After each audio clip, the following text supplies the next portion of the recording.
റോമാലേഖനം പറയുന്നു, ആദാമിൽ എല്ലാ മനുഷ്യരും പാപികളായി തീർന്നു. സകല മനുഷ്യരും, കുഞ്ഞുങ്ങളാകട്ടെ വലിയവരാകട്ടെ, നന്മ ചെയ്തവരാകട്ടെ തിന്മ ചെയ്തവരാകട്ടെ, പാപികളാണ്. പാപം ചെയ്തിട്ട് പാപിയായതല്ല, പാപം ചെയ്ത ആദാമിൽ നിന്നുണ്ടായതെല്ലാം പാപികളാണ്. പാപ സ്വഭാവമാണ് കാണിക്കുന്നത്. അതിൻ്റെ നല്ല വശം ഒന്ന് ചിന്തിച്ചേ.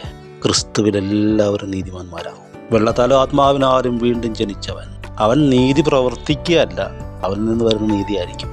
ഓട്ടോമാറ്റിക്കായിട്ട് അവനിൽ നിന്ന് നീതി പ്രവർത്തികൾ ഉണ്ടാകും. അങ്ങനെ ഉണ്ടാകണമെന്നാണ് ദൈവം ആഗ്രഹിക്കുന്നത്. ഒരു മരത്തിൽ ഫലം ഉണ്ടാകുന്ന പോലെ, ചെടിയിൽ പൂവുണ്ടാകുന്ന പോലെ, നക്ഷത്രങ്ങൾ പ്രകാശം തരുന്ന പോലെ, നാച്ചുറലായിട്ട് അവനിൽ നിന്ന് നീതി പ്രവർത്തികൾ ഉണ്ടാകും. പണിക്കാർ ഉപേക്ഷിച്ച് കളഞ്ഞ കല്ല് ഭവനത്തിൻ്റെ മൂലക്കല്ലായി. അതേതാണ്? അത് വിശ്വാസമാണ്. ആത്മീയ ജീവിതത്തിൻ്റെ മൂലക്കല്ല് വിശ്വാസമായിരിക്കണം. വിശ്വസിക്കുന്നവരാൽ സകലതും കഴിയും. വിശ്വസിക്കുന്നവൻ ഓടിപ്പോകുകയില്ല. വിശ്വാസത്താൽ മലകൾ മാറിപ്പോകും.